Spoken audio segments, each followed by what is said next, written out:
আচ্ছা, এটা বুঝে গেলে তাহলে কিছু এক্সাম্পল ম্যাথ আমরা সলভ করে ফেলি এখন। F is equal to M, অনেক ভালো ভালো ম্যাথ আছে। ধরো আমি বললাম একটা তল আছে আমার এখানে, তল আছে, তলের উপর একটা বক্স আছে রাখা এখানে, এবং তলটা অবশ্যই ঘর্ষণহীন। এই মুহূর্তে আমরা ঘর্ষণে ঢুকতেছি না, সুতরাং তলটা ঘর্ষণহীন ধরে নাও। এই বস্তুর ভর মনে করো 5 কেজি, বস্তুর ভর হচ্ছে 5 কেজি, ঠিক আছে। বস্তুর উপর আমি এই মুহূর্তে এই বরাবর একদম ডান দিকে 100 নিউটন বল প্রয়োগ করলাম। বস্তুর উপর ডান দিকে আমি 100 নিউটন বল প্রয়োগ করলাম। প্রশ্ন হচ্ছে 5 সেকেন্ড পর, 5 সেকেন্ড পর বস্তুর বেগ কত? 5 সেকেন্ড পর বস্তুর বেগটা কত সেটা বের করো, বস্তুর সরণটা কত সেটা বের করো। হিসাব করে আনসার বের করে দাও। 5 সেকেন্ড পর বস্তুর বেগ এবং বস্তুর সরণ বের করবা। আমরা জাস্ট যেটা বের করা লাগবে সেটা হচ্ছে ত্বরণটা, নাকি? একটা বস্তুর উপর যদি আমি 100 নিউটন বল প্রয়োগ করি, ব্যাপারটা বোঝার চেষ্টা করি। 100 নিউটন বল প্রয়োগ করলাম এই বরাবর, বস্তু তো এই বরাবরই যাবে। তাহলে আমরা বলতে পারি এখানে F is equal to M A থেকে, F is equal to M A থেকে আমরা বলতে পারি এখানে এফ সমান হচ্ছে 100, ভরের মান হচ্ছে 5, ত্বরণটা এখান থেকে বের হবে কত? এ সমান 20। তাহলে 20 মিটার পার সেকেন্ড স্কোয়ার হচ্ছে আমার ত্বরণ। এখন তোমাকে বলা হচ্ছে 5 সেকেন্ড পরে বেগ কত। সূত্রটা কি? ভি সমান ইউ প্লাস এটি। বস্তু ধরে নিচ্ছি আমি, আদি বেগটা 0 ছিল, সুতরাং 0 যদি ধরে নিই, এ হচ্ছে 20 আর সময় হচ্ছে 5, 5 20 100 মিটার পার সেকেন্ড। পরবর্তীতে সরণ বের করব, এস সমান ইউটি প্লাস হাফ এটি স্কোয়ার। ইউটিতে আবার 0, আদি বেগ 0, তাই হাফ এটি স্কোয়ার। এ কত? 20, টি স্কোয়ার কত হবে? 25। তাহলে 20কে 10 দ্বারা ভাগ, 2 দ্বারা ভাগ করলে 10, এইটা হবে 250 মিটার। তাহলে বস্তুটা 250 মিটার যাবে এবং ওই সময় তার ওই মুহূর্তে বেগটা হবে 100 মিটার পার সেকেন্ড। 5 সেকেন্ড পরের বেগটা হচ্ছে তার এটা। ঠিক আছে কিনা? এটা আশা করি বুঝছো। আমরা তাহলে আরেকটা টাইপে যাই, একটু খেয়াল করবো। এখানে মনে করে বললাম তোমার আমি যে এখানে একটা ব্লক রাখা আছে, এই ব্লকটা মনে করো এইভাবে রাখলাম। এখন এই ব্লকের উপর আমি বল প্রয়োগ করতেছি এইভাবে।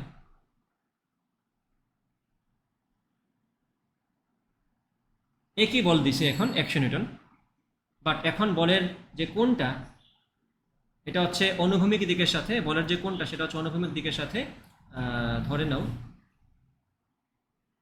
30 ডিগ্রি কোণ, এবং বস্তুর ভর হচ্ছে 50 কেজি। আমি যথেষ্ট ভারী বস্তু দিছি যাতে করে বস্তুটা উপরে উঠে না যায়। এই ব্যাপারটা নিশ্চিত থাকতে পারো, বস্তুটা লাফায়ে উপরে উঠে যাবে না, বস্তু যথেষ্ট ভারী। আর একটু খুশি করে দিই তোমার, ধরো এখানে 50 কেজি না বলে আমি বললাম, আমার তো ভর বাড়িতে সমস্যা নেই, বললাম বস্তুটার ভর হচ্ছে 80 কেজি। যথেষ্ট বাড়িয়ে দিছি বস্তুর ভর, এবং আমি নিশ্চিত করলাম বস্তুটা উপরে উঠবে না, বস্তুটা এই তল বরাবর যাবে। তাহলে এখন যদি এটা আমি তোমাকে নিশ্চিত করে দিই যে বস্তুটা এই তল বরাবরই আগাবে এই টানের কারণে, এই 100 নিউটনের কারণে, তাহলে আবার সেম প্রশ্ন তোমার কাছে, 5 সেকেন্ড পর বস্তুর বেগটা কত, 5 সেকেন্ড পরে বস্তুর সরণটা কত, এটা বের করো। দেখো হিসাবটা হচ্ছে এরকম যে বস্তুটা যেহেতু এই তল বরাবর যাবে, আমার দেখা লাগবে বস্তু যে বরাবর যাচ্ছে। তোমাকে কি বলছি?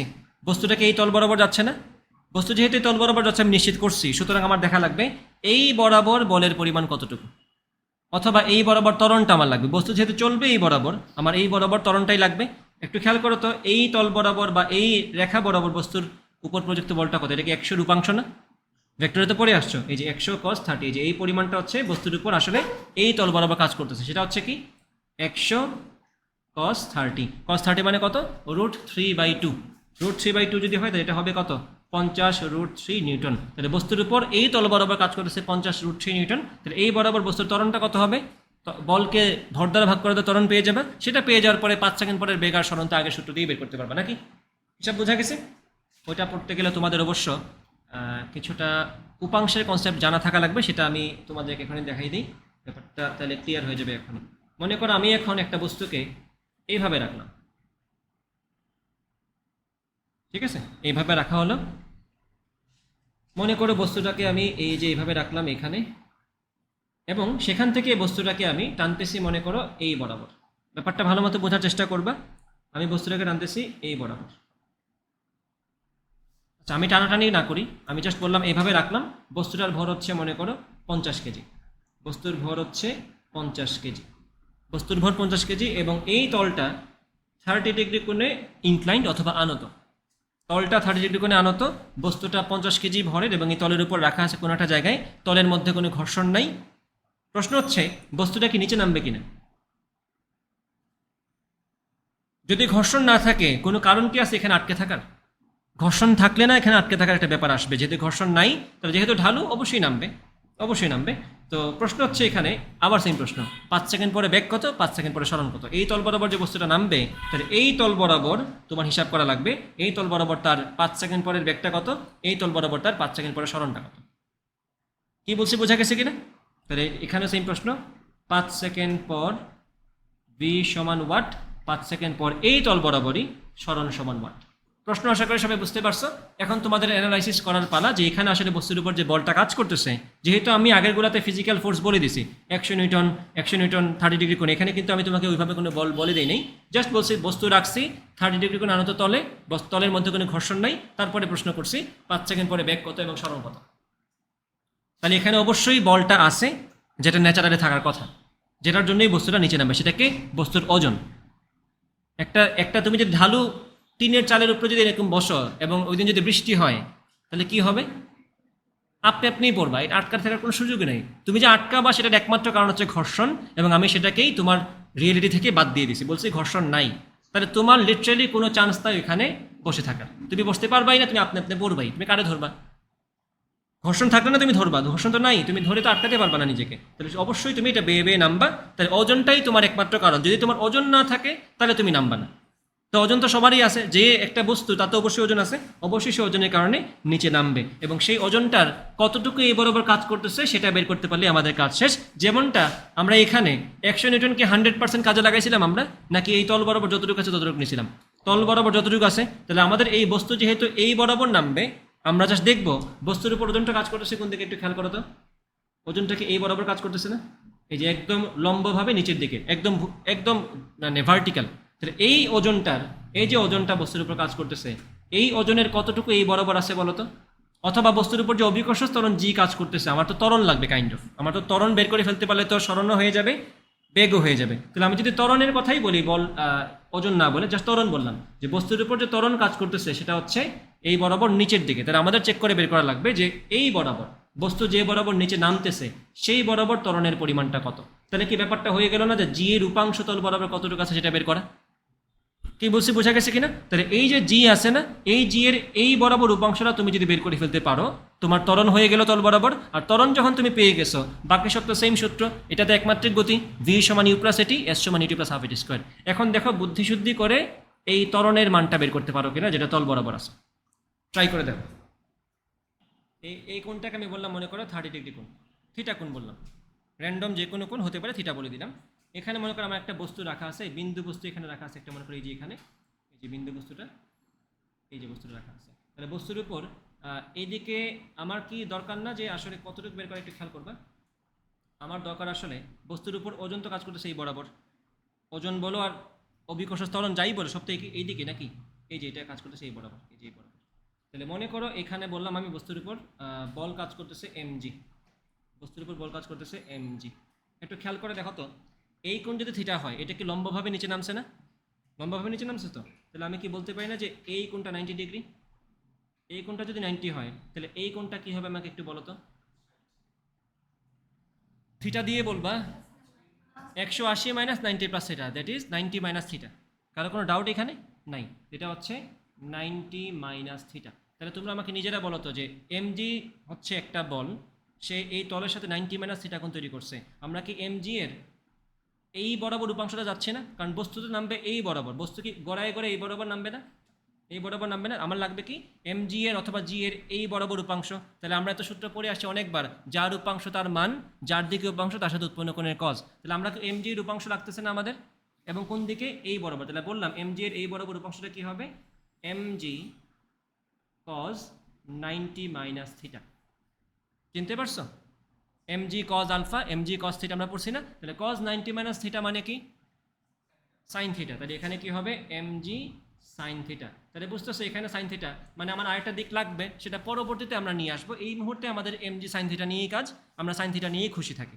এখন আসো এখানে আমাদের এই প্রবলেমটাতে। তাহলে আমাদেরকে এখন জিনিসটা রেডি হয়ে গেল না? এটা যদি জি হয়, এটা যদি জি হয়, আমার কি জি এর এই বরাবর উপাংশ লাগবে না? সেটা কি হবে, জি সাইন 30। তোমার কি আর দেখার দরকার আছে কোনো দিকে? নাই। তাহলে তুমি পেয়ে গেছো বস্তু যে বরাবর নামবে সেই বরাবর ত্বরণটা, জি সাইন 30 মানে কত, জি বাই 2। ত্বরণটা আমরা পেয়ে গেলাম, ত্বরণ জানি, বস্তুর আদিবেগ জানি, তো আমাকে কি জিজ্ঞেস করছে 5 সেকেন্ড পরে বেগ কত, 5 সেকেন্ড পরে সরণ কত। এখন তো তুমি সব কিছুই জানো, জাস্ট এটা মাথায় রাখবা, তুমি বস্তুটাকে যে বরাবর গতিশীল দেখতে চাচ্ছ বা যে বরাবর বস্তু গতিশীল হবে তুমি সেই বরাবর সব জিনিস নিয়ে আসো। এটা কিন্তু একমাত্রিক গতির একটা ম্যাথ। তোমার জাস্ট দরকার হচ্ছে সেই বরাবর। দেখো আগের চ্যাপ্টারগুলোতে তোমাকে ত্বরণ বলে দিত, আগের চ্যাপ্টারগুলোতে তোমাকে বলে দিতে এগুলো, এখন তোমাকে বের করতে হচ্ছে, বল থেকে হিসাব নিকাশ করে বের করতে হচ্ছে, উপাংশ ধরে বের করতে হচ্ছে। তুমি জাস্ট দেখবা যে বস্তুটা যাচ্ছে কোন বরাবর, তুমি সেই বরাবর সব কিছুর ব্যবস্থা করো। বলো বস্তু যে এই বরাবর যাবে, এই বরাবর তার আদিবেগটা কত, 0, এই বরাবর তো ত্বরণটা কত, g sin 30। তাহলে কি তুমি এটা কি একটা একমাত্রিক গতি না? একমাত্রিক গতি সূত্র তো সবাই জানো, v সমান u প্লাস এটি, s সমান u প্লাস হাফ স্কোয়ার। এখন জাস্ট সেগুলো বসো, কাজ হয়ে যাবে।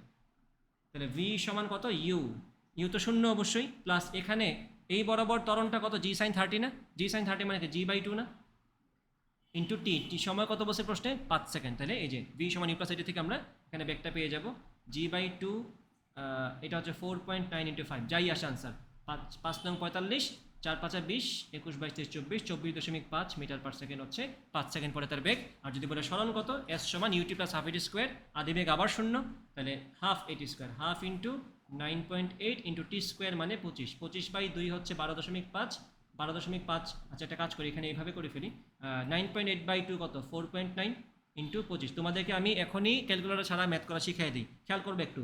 4.9 ইন্টু 25 না, তুমি কি 4.9কে হিসাবে সুবিধাতে 5 ধরতে পারো না?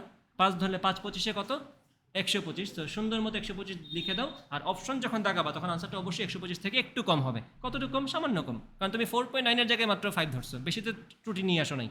তাহলে সহজে আনসার মিলে যাবে এবং অপশনে দেখবা আশেপাশের আনসারটাই তোমার দাগানোর সুযোগ থাকবে। 125 থেকে সামান্য কম যে মানটা, নিশ্চয়ই তোমার 125 থেকে সামান্য মান, এই যে 4.9কে 5 ধরার কারণে নিশ্চয়ই আনসারটা 125-এর জায়গায় 116 হচ্ছে না, 125-এর আশপাশই থাকবে। সুতরাং এটা কমন সেন্স দিয়ে বুঝতে পারবে। ভয় লাগতেছে এগুলো দেখে, ভয় লাগতেছে না তো? উপাংশের কনসেপ্ট, এগুলো উপাংশ বলতে এগুলো এমনি বুঝবা। তাহলে আমরা এটাও করে ফেললাম যে সবগুলো কেসে আমরা দেখলাম যে একটা হচ্ছে বস্তু যে বরাবর যাবে আমি সে বরাবরই বল দিচ্ছি, বা আমি যে বরাবর বল দিচ্ছি বস্তু সেই দিকে যাচ্ছে, এখানে কোনো ঝামেলাই নেই এবং এই জন্য এটা পরীক্ষাতে আসবেও না। এখানে হচ্ছে বস্তু যে বরাবর যাবে তার সাথে একটু কোণ করে দেয়া আছে বলটা, সেটাও কাইন্ড অফ ইজি। এটা কিন্তু এক্স্যাক্টলি এটাই ছিল, কিন্তু তোমাদের ওই যে চোখের একটা দেখার গ্যাঞ্জাম আছে না, এটা কিন্তু আমি যদি এই তলটা আমি যদি এটাকে এভাবে না দিয়ে এভাবে দিতাম, এটা কিন্তু একই কথা। তুমি জাস্ট এখানে বস্তু যে বরাবর যাচ্ছে সেটাকে ভূমিতে রেখে চিন্তা করতেছো, আর এখন বস্তু যেভাবে যাচ্ছে সেটাকে এইভাবে চিন্তা করতেছো। আমি যদি জিনিসটাকে একটু ঘুরাই দিই, এটা কিন্তু এক্স্যাক্টলি এটা এই ম্যাথটাই, কোনো পার্থক্য নেই। আমি যদি এটাকে ঘোরানোর সুযোগ করতে পারি, দেখো তো একটু খেয়াল করে দেখি ঘোরানো যায় কিনা।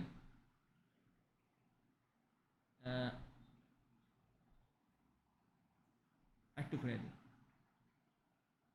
এই যে খেয়াল করো, বস্তু যাবে এই বরাবর, তুমি বল দিচ্ছ এই বরাবর, তাহলে কি তুমি এই বরাবর উপাংশটা বের করতে পারবে না?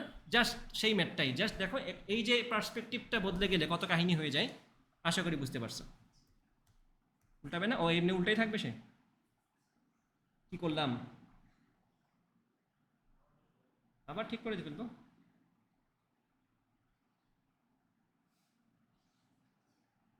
ঠিক আছে না, এই যে পারফেক্ট হয়ে গেছে। তাহলে দেখো তুমি যদি খাতাকে একটু ঘুরে চিন্তা করতে পারো, ম্যাথটা কিন্তু ইজি হয়ে যায়। দেখো এটা এক্স্যাক্টলি আগের ম্যাথটা হয়ে গেছিল না, এই হচ্ছে কাহিনী।